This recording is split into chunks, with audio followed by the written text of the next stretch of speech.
two players that I think are very similar I want to discuss, which is Tyler O'Neill and Michael Conforto. Who will be better this year? Which hot start is real? These are guys who have had great peaks in their career, who have struggled the last couple of seasons, who are both impending free agents, have a chance to make themselves a lot of money if they can get a long-term deal.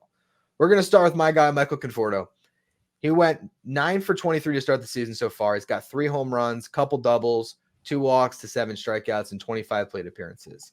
He already put up half a win when it comes to F4, which is about half of what he did last year. He had a 1.1 F4 across the full season. You look at his last 2 years. So I'm looking at 2021 and 2023. There was a shoulder surgery in between that cost him 2022. But you could start to get to the point where Conforto is just a slightly better than average starter because it's pretty much the same season. 2021, 2023, 125 games played each year, 14 home runs in one year, 15 the other, RBIs around 55, average in the 230s, on base below 350, the 330 to 340 range, an identical slugging percentage of 384 each year.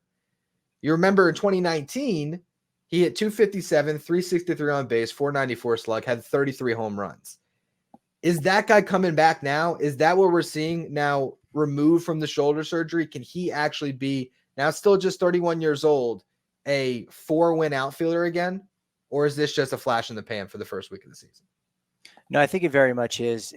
He's a guy that's confident, obviously, in his abilities. It's why he didn't settle for anything less and just ultimately decided to sit out for a year because the offers weren't there until he got kind of the right situation for himself. And so I think it is very believable that he's back, right? When you have a surgery like that, man, it can take multiple seasons for you really to rebound and feel good. And I think that's just a good setup that he's got in San Francisco at Oracle Park with that fan base, surrounded by a bunch of other guys, almost in a similar situation, really playing for their next contract. So I think that really bodes well for him. And, it would be nice for him to kind of get back to those days of yore when he was with the Mets and getting those qualifying offer on him. I'll tell you, I going back to his rookie year, 2015, I live in South Florida, so I went to a game in Miami. That's a big ballpark. I watched him take BP, and he hit 5 home runs at BP in a row in the upper tank in right field, and I swear it was like he hit the same seat 5 times in a row. It was just this effortless swing, and that's when I first fell for Michael Conforto. This guy is going to be amazing. He's the Mets next, David, right? All that hope that you have as a fan. I would love to see him get back on track, and when you watch him connect on a home run ball and you see how pretty that swing is, it makes you want to believe he has such a smooth, like fundamentally sound swing and setup that's so simple that it doesn't make sense that he has struggled so much. And now I want to look here and see, where is he hitting in this lineup now is my question, because, does he have some protection with Jorge Soler? Where are they batting Michael Conforto?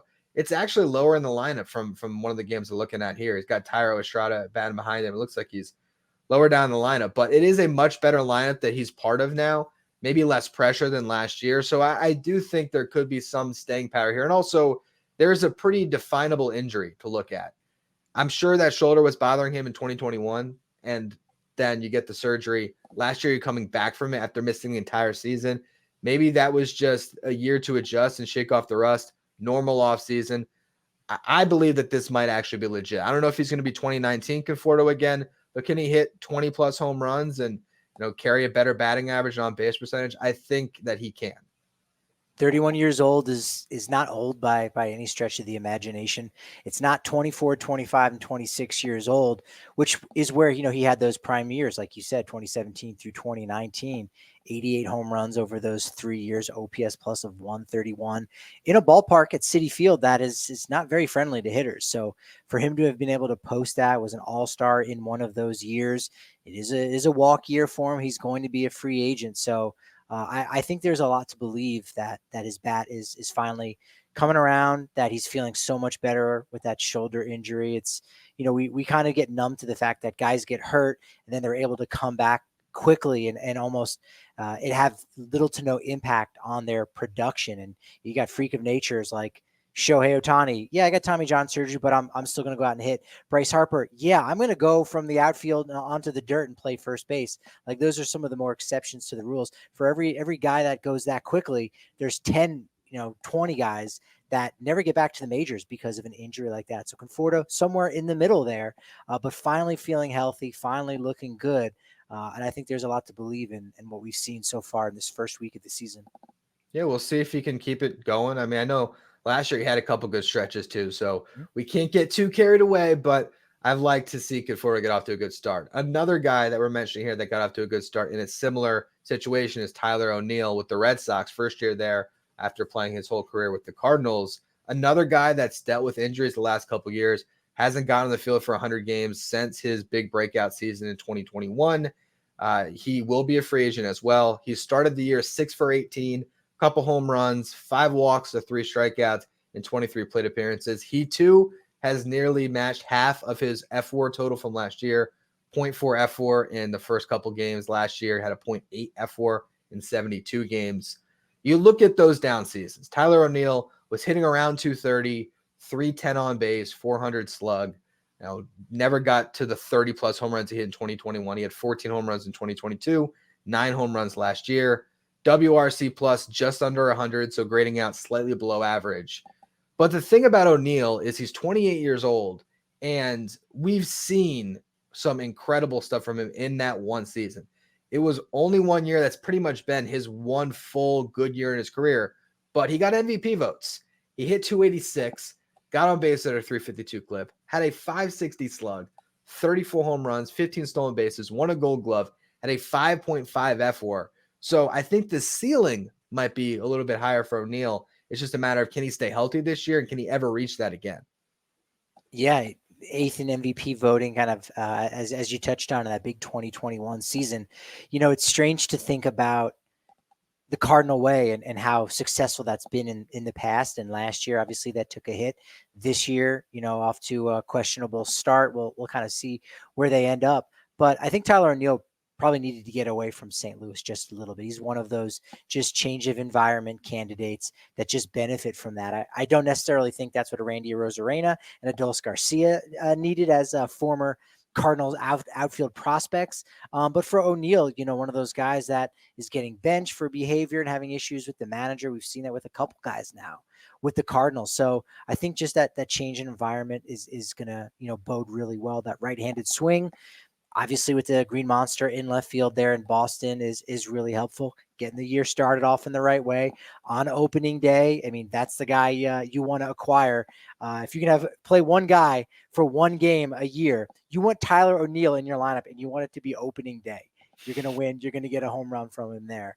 So I really like his start too. And he's kind of in one of those lineups where the Red Sox, other than Rafael Devers, it's okay. Trevor Story, I think he's going to have a big bounce back year. Tristan Cassis, there's some guys who can hit in that lineup. But it's really going to take a 1-9 approach similar to the Giants before, we can really say like who's going to put the club on their back. So I think that maybe benefits and takes some pressure off and say, you know what, I'm the hot hand today. If I'm not, today's your game.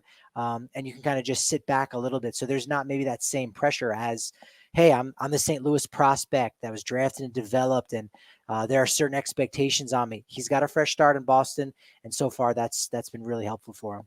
Yeah, I think that does weigh on guys, right? When you come up and they hype you so much at the top prospect, and then if you're O'Neill and you actually live up to it for a season, that once you don't quite live up to it and you're struggling, that jersey gets really heavy.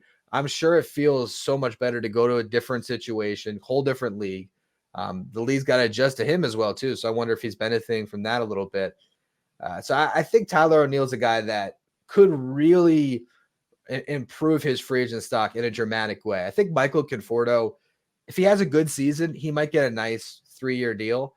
But Tyler O'Neill might be in a Cody Bellinger type situation where he pops off, and then next year we'll see who his agent is and how they represent him. But there might be that sort of debate of, okay, is he the guy that can finish top 10 in MVPs? Is he this incredible player that warrants a $25 million contract on a short-term deal or a long-term deal where he's potentially approaching 9 figures. I think there's a lot there that O'Neill can tap into. So I would say ceiling on O'Neill, and I think maybe the floor is a little bit higher on Conforto.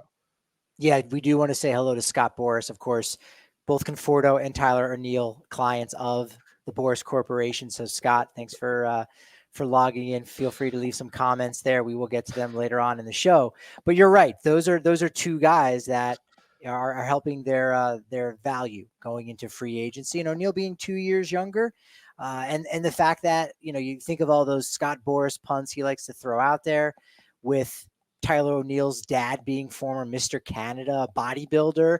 Like there are those stories, obviously, that you can build around in many different ways. And it'll be interesting to see, how much they are able to elevate that stock over the course of the 162 game season. Patrick, don't you forget, Michael Conforto was the first player ever to play in the Little League World Series, the College World Series, and the MLB World Series.